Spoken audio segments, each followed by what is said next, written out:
Yeah, I know, I'm sorry. Too much construction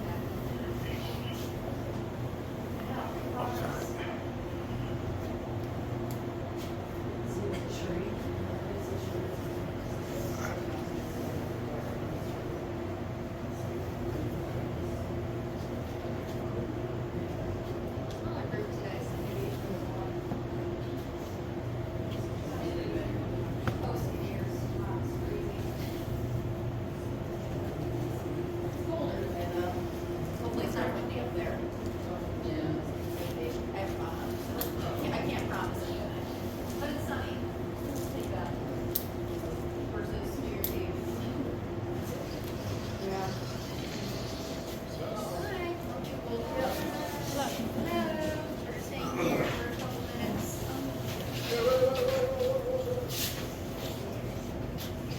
Okay. We can all start heading up.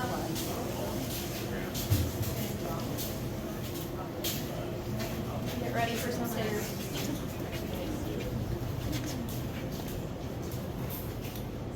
All right, all the way up, and then Roxy will be there to receive you.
We're just going to hold you guys here for 1 minute while they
So Candio's jazzing it up as And I spoke to Ellis. He called me and he said he can do that. He can probably do it to PDF, let the CD problem have it better.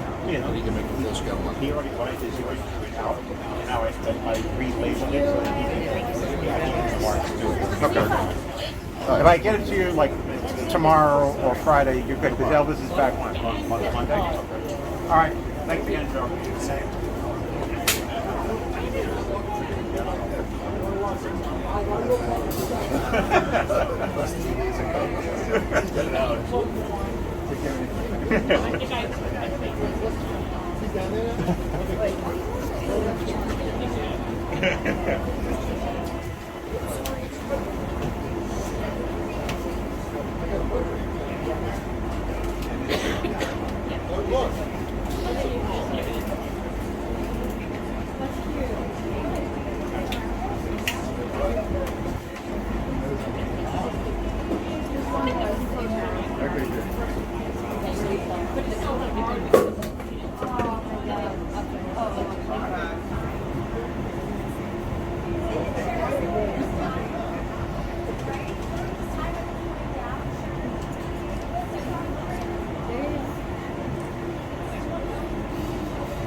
Bobby.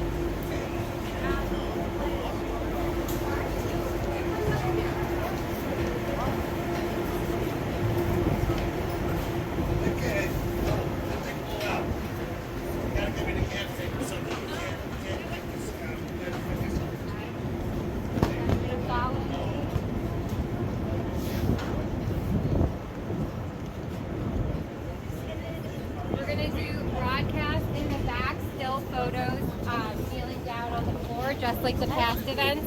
So anybody with a video camera is gonna be in the second row.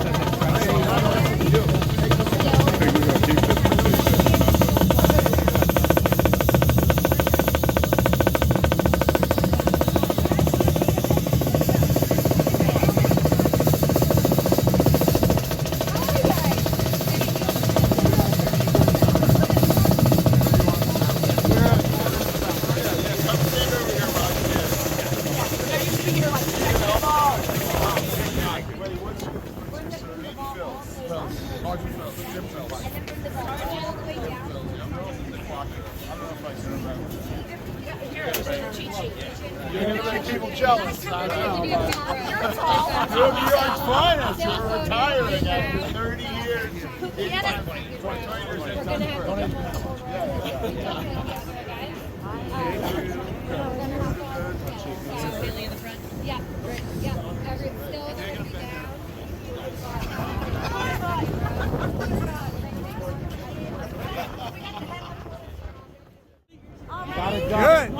down.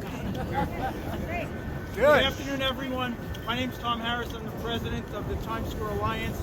I'm so happy to be high atop One Times Square, the building that was a former home of the New York Times, where Times Square got its name. 15 days ago, the whole world turned to this building to ring in 2025. And today, as we look forward to 2025, we're going to have a new building and a new ball here. But today, we're going to retire the ball. I'm going to turn it over to Michael Phillips, president of Jamestown, to talk about the new building and the new ball. Thank you, Tom. This is a monumental day for us. This is the 8th ball in the 120-year history of Times Square. These balls have helped us tick time and ring in the new year throughout all of our lifetimes, and many of our memories are embedded in this.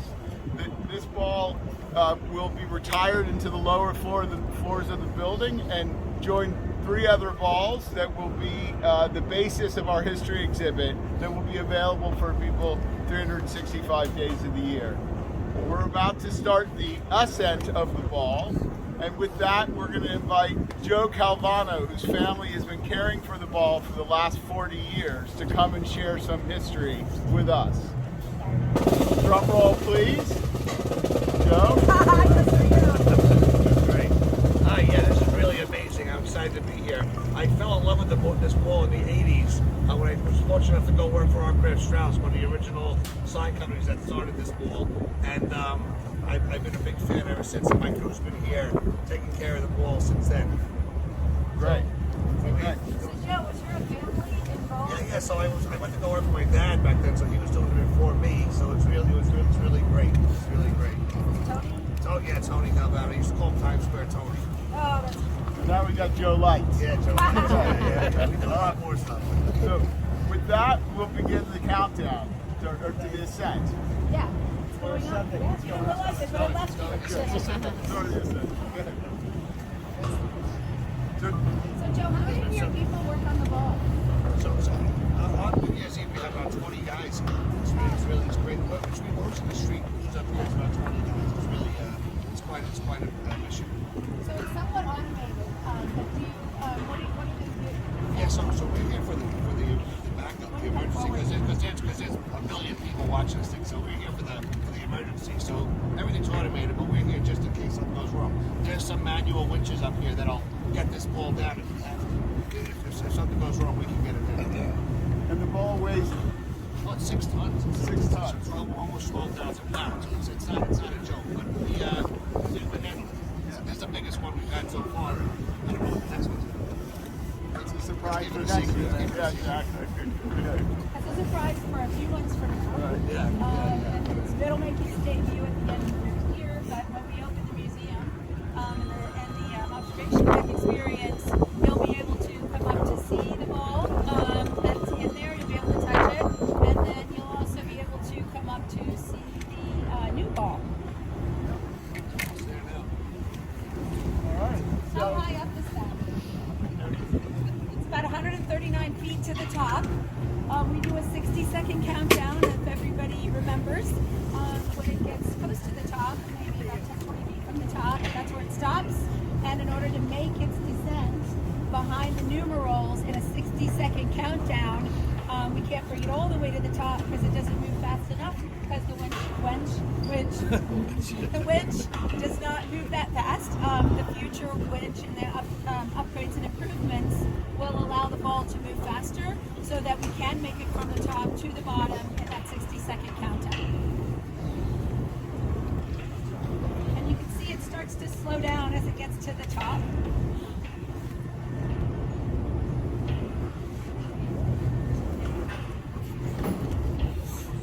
So they're managing cables that are both power and fiber and data. The future is going to be a little bit smaller.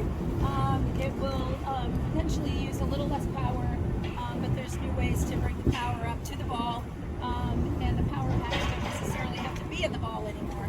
So that lightens up the ball and the cables.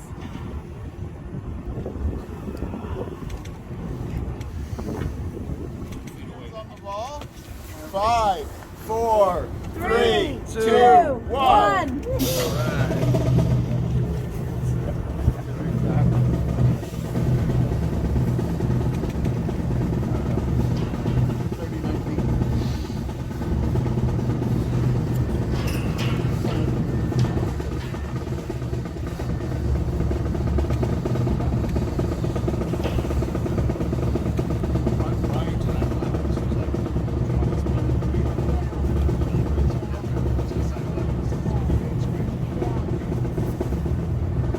So there's 2,688 crystals on the ball. They're triangular shape. The shape in the future is to be determined and to be announced, but it will not be triangular. The history of the ball really started with transatlantic exploration when there was no longitude, only latitude, and they were trying to figure out how to create a time clock that they could set time in your navigation. And the earliest balls are in the Greenwich Maritime Museum in England. So when New York decided to create this iconic moment, they really looked to the history and the discovery of a new world as part of this experience. So there's a great tie-in. And for many of us in New York and around the world, this ball really marks the end of one, the beginning of the other, and so many emotions that are tied up in memories in the history of time. And not just Joe's family, but many families have been involved in this experience and come here year after year, and it's really a bucket list item for many people. So it's not often that people can get this close to the ball, and in the future they will be, of course, but you're witnessing something that not many people get to see up close and personal.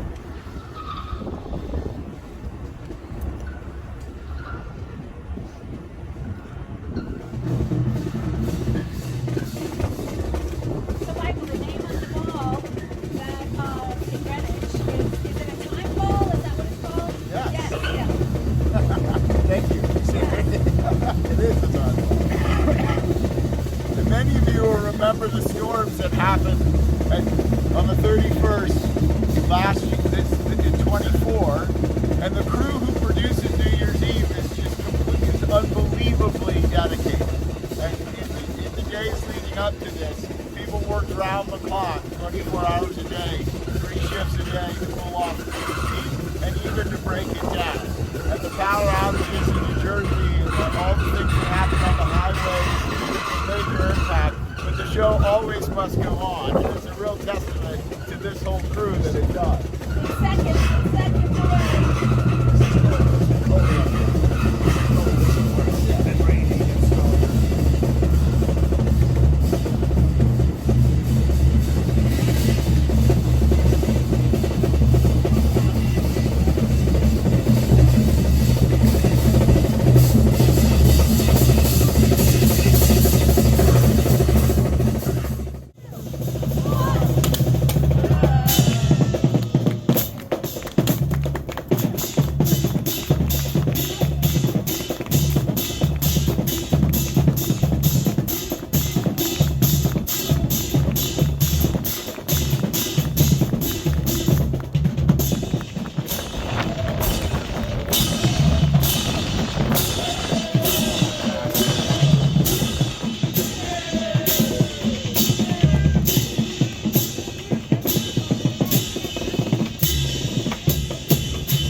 Yeah. Okay. Yeah, well, you want us to move it actually? Or you're going to video? Can you move it? Yeah, for a video. 5, 4, 3, and then touch. Oh, yes, thank you. Ready? 5, 4, 3, 2, 1. Yeah. We'll do it again for you, just for you. Ready? Okay. 5, 4, 3, 2, 1.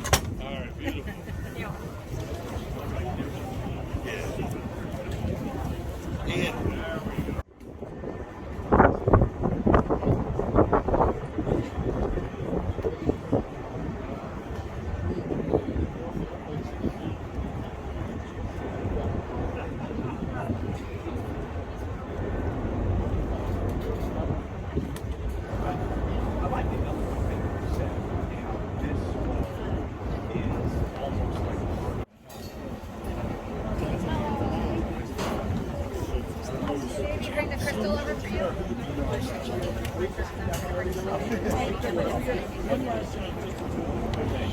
The light was behind me, so you guys are all blowing out the light. And yeah, I'll be talking to you further.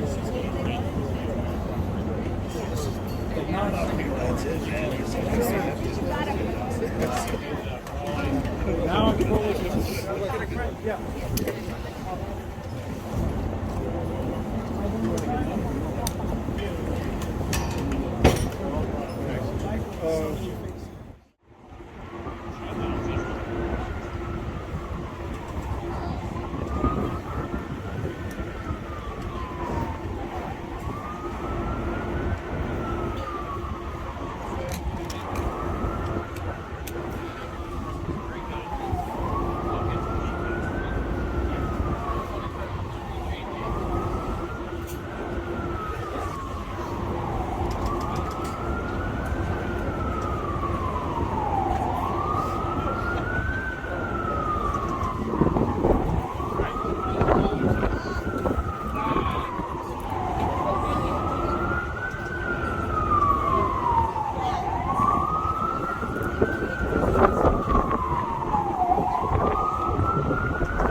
sockets are all in. And the door.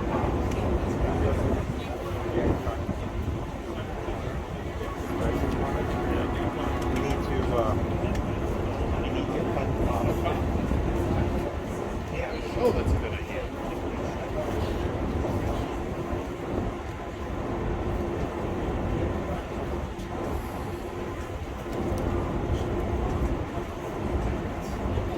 Hey guys, thanks. Thank you.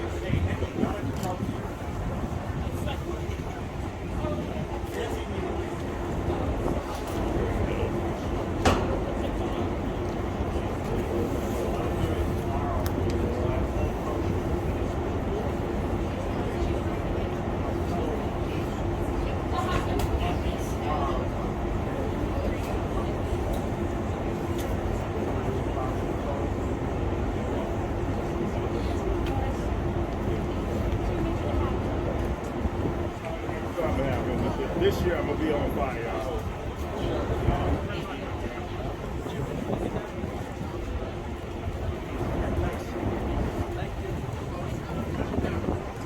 We'll look at it around tomorrow. Let's see the lights when it gets dark out.